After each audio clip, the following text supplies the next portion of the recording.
It begins with a number. $1.2 trillion. A number so large it doesn't fit inside your mind, yet small enough to fit inside a single vault beneath Manhattan. A vault controlled by a bank that doesn't just store wealth. It steers it. And tonight, that bank, JPMorgan, has quietly confirmed something the world was never supposed to notice. A global silver shortage so severe. Production cannot catch up. Stockpiles are evaporating. And demand is accelerating faster than any precious metal in the last 50 years. But you weren't meant to see this. You weren't meant to know a commodity is vanishing. One tied to solar power, electric vehicles, military tech, AI hardware, and the backbone of the digital economy. JPMorgan didn't want to announce a crisis. They wanted to warn their own. And now you're about to see the part the public was never meant to understand. If you want to understand how a $1.2 trillion warning slips into the world without riots, headlines, or panic, you start at the top. Not with governments. Not with miners. Not with investors. You start with the controllers. The small, interlocked circle of institutions that sit above the price of silver, above its supply constraints, above its industrial dependence, and, most importantly, above you. Because silver doesn't get priced by the mines that pull it from the earth. It gets priced by the banks that control paper contracts 1,000 times larger than the metal that actually exists. At the center of this web sits JPMorgan, the single largest silver derivative holder in the United States, the custodian of critical vaults, the market maker behind the most important ETFs, and the institution quietly flagged for accumulating over 600 million ounces of physical silver exposure when no one was looking. But look closer. JPMorgan doesn't operate alone. It is fused, structurally, financially, and legally, into a network of global entities that determine who gets supply, who gets delayed, who gets priority, who gets squeezed, and who gets ignored entirely. BlackRock, Citadel, HSBC, BNP Paribas, Goldman Sachs. They don't compete for control. They share it. You think you're seeing a market, but you're seeing a managed ecosystem. Silver doesn't rise because it should. It rises when they allow it to. It falls when they require it to. And when a shortage becomes undeniable. When inventories collapse. When mines miss targets. When demand outruns supply by double digits. They do not alert the world. They reposition. They fortify. They prepare. And then, only then, does a warning leak out. Not for you. Not for the public. But for the people inside the circle. The ones who already moved. The ones who already know. Because ACTI is simple. You think you're watching the market. But the market is watching you. You cannot understand a crisis until you understand its scale. And you cannot understand its scale until you see the web that hides it. Silver is not a niche commodity. It is not a relic of coinage, jewelry, or collectors. It is the single most industrially essential precious metal on Earth. Used in more technologies, more power systems, more military applications, more medical instruments, more energy transitions, and more digital hardware than gold, copper, or lithium. But here's the part the public never sees. Silver demand is not rising. It's compounding. Solar panels now consume over 25% of global silver production. And solar installations are projected to double by 2027. EVs require up to 55 grams of silver each. And by 2030, the world expects to produce 40 million of them annually. AI servers, massive, power-hungry, heat-intensive systems, require high-conductivity silver components to function at scale. Medical devices, RFID chips, 5G infrastructure, chemical catalysts, and military hardware quietly increase their consumption every year. This is not growth. This is consumption without replacement. Because silver has a fatal weakness. Most of the silver used in industrial products is never recycled. It's lost, trapped in landfills, shredded electronics, burned circuitry, or bonded materials. Humanity extracts it once. Then we throw it away. And the mines? They cannot fill the gap.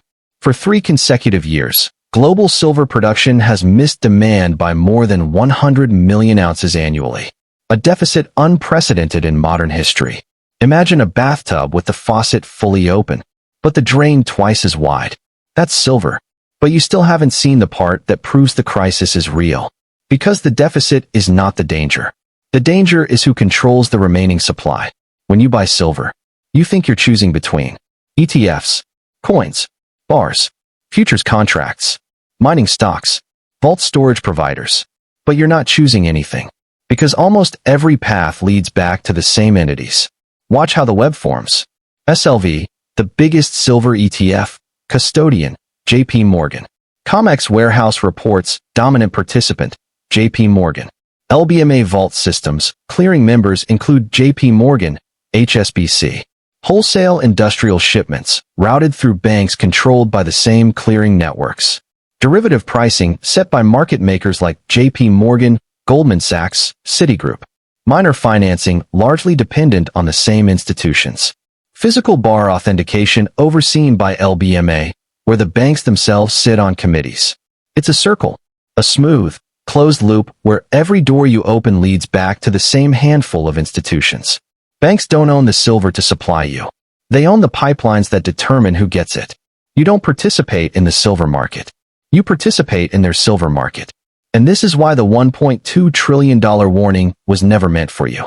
Because if you understood the structure, the overlap, the cross-ownership, the derivative layering, the rehypothecation, the missing physical backing, you would realize the most important truth of Act 2. A shortage doesn't need to be announced when it is quietly engineered.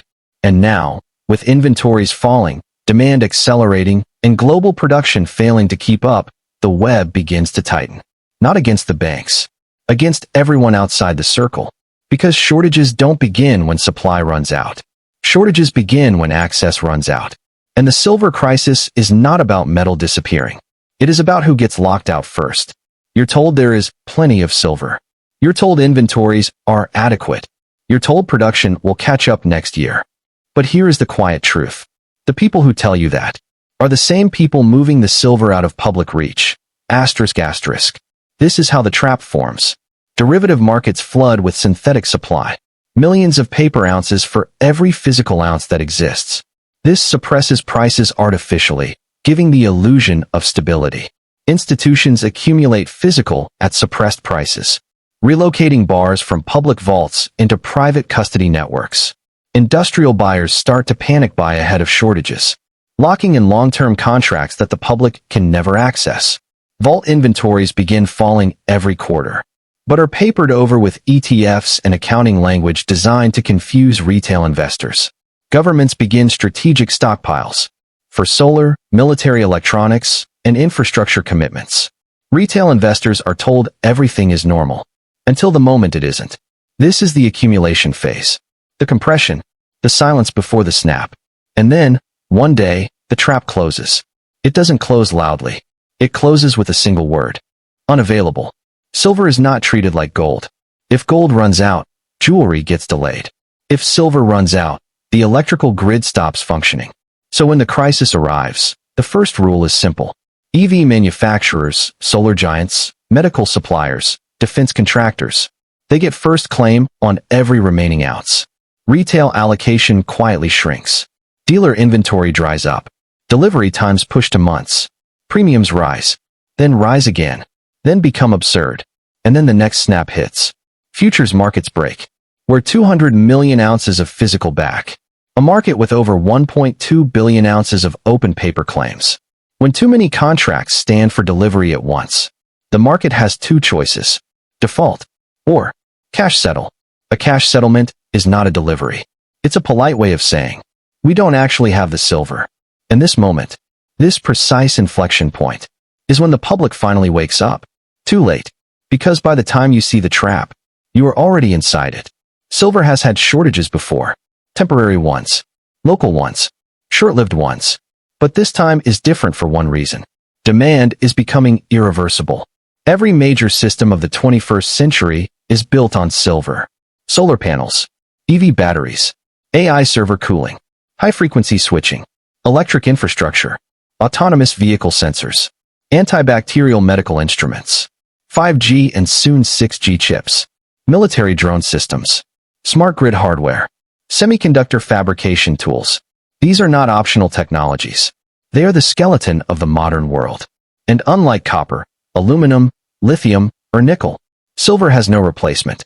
There is no alternative metal with the same conductivity, reflectivity, antimicrobial properties, and electronic stability. Humanity depends on a metal. We cannot substitute. We cannot recycle efficiently. And we cannot produce fast enough. That is the evolution. That is the nightmare. A crisis that doesn't correct over time, but compounds. A shortage that doesn't get solved, but accelerates. A supply gap that doesn't close, but widens. Until one day, the banks, the industries, the governments, they stop hiding the shortage and start competing for what remains. And when the giants of the world compete, you do not win. You wake up at 6:20 a.m. Your phone charges next to you. Except now, it charges more slowly. Manufacturers have quietly begun rationing high-conductivity components, replacing silver with cheaper, less efficient alloys. You don't notice immediately, but your phone runs hotter. Its battery life is worse. Its components degrade faster. This is where it begins. Performance decay. 7:10 a.m. Your power bill surges. Silver is the backbone of solar. When silver prices spike, solar panel manufacturers pass that cost into the grid. Electricity bills edge higher. First 2%, then 5%, then 12% in a single year. Your utility company blames upgrades and global supply disruptions. They never say the word silver. They don't have to. You pay more. Because the system behind the system is cracking. 8:45 a.m. Your commute gets more expensive. Your electric car, if you own one, costs thousands more than it would have a year ago. If you don't own one, you're hit another way. Rideshare fares increase. Bus tickets jump. Delivery fees climb. Why? Because every EV manufacturer now faces silver shortages. And every logistics company feels the squeeze. A shortage of one metal becomes a shortage of mobility. 11:30 a.m. Your grocery store gets quieter. The self-checkout machines? They fail more often. The sensors degrade. The touchscreens glitch. The RFID readers misfire. Retail chains quietly reduce their automated lanes because they cannot maintain them. And if you look closely, you'll notice more items out of stock. Medical-grade disinfectants, water purifiers, high-conductivity wiring, smart home devices, solar accessories. All of them rely on silver. Every missing product is another shadow of a shortage you were never supposed to see. 2:50 p.m. Your internet slows down. Your ISP blames network congestion. But the truth is simpler. 5G towers require silver-rich components. So do routers, switches, high-frequency chips, and signal amplifiers. When silver costs rise, infrastructure expansion slows to a crawl. Your internet gets slower. Your latency gets higher. Your devices perform worse. You think it's your service provider. It's the metal they no longer have. 9:40 p.m. A family emergency hits harder. You rush your child, or your parent, or your partner to a clinic. You never think about the fact that X-ray machines, ultrasound tools, surgical implements, antimicrobial coatings, sterile medical surfaces, all depend on silver. Now shortages have changed the equation. Clinics delay maintenance. Equipment operates past recommended cycles. Supply chains stretch thin. A metal you never touches every part of your life. Silver shortages are not new. They've happened before. But there's one event so critical.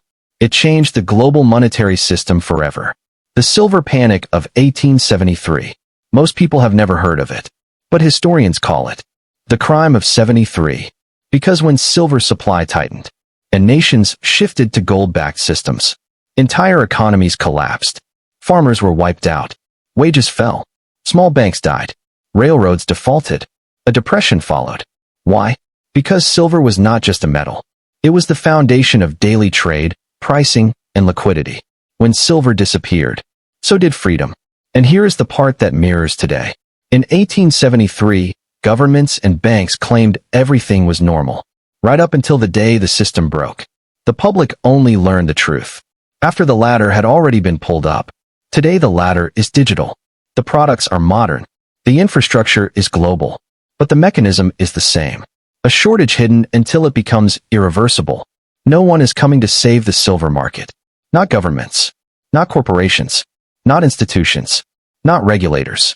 Not the banks that caused the problem. Asterisk asterisk. Everyone is responding the same way. By protecting themselves first. And that means your window, the window the elites already used, is not closing. It is narrowing. Fast. The moment the silver shortage becomes official. The moment governments openly acknowledge it. The moment JPMorgan and the major custodians stop talking in coded language and start talking in warnings, the world will fracture into two categories: those who prepared and those who didn't. Because the silver crisis doesn't cause a single collapse. It causes cascading failures across multiple systems. Energy. Solar expansion slows, grid upgrades stall, electricity costs rise. 2. Technology. AI rollout becomes more expensive, semiconductor production tightens. 3. Defense. Militaries compete for remaining refined supply. 4. Medicine. Equipment shortages become a global talking point. 5. Infrastructure. Electrical components become bottlenecks for entire cities. 6. Manufacturing. EV companies begin rationing models, delaying releases, and raising prices. The common denominator in all of it, the one metal running through every point in the chain, is silver. When silver becomes scarce, the world becomes unstable. You cannot escape the impact, because you cannot escape the systems built on silver.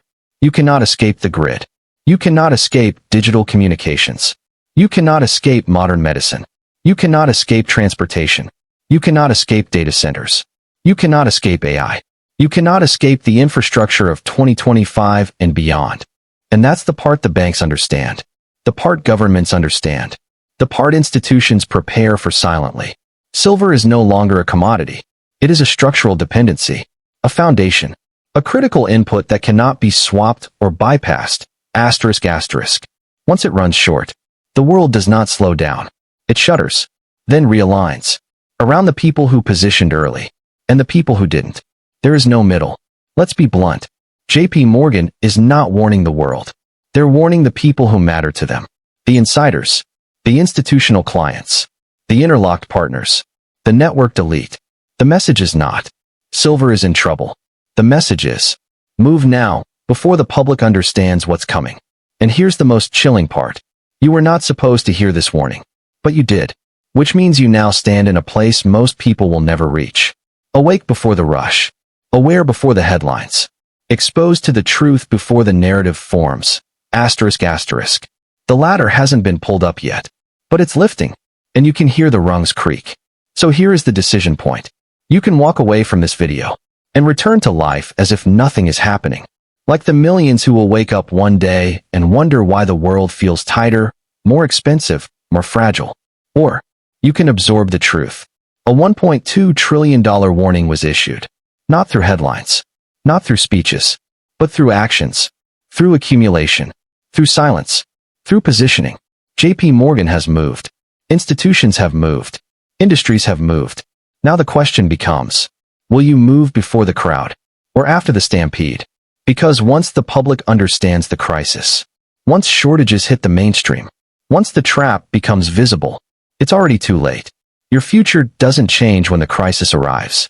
It changes now, in the moment you decide whether to ignore the warning, or finally act on the truth the world was never supposed to see.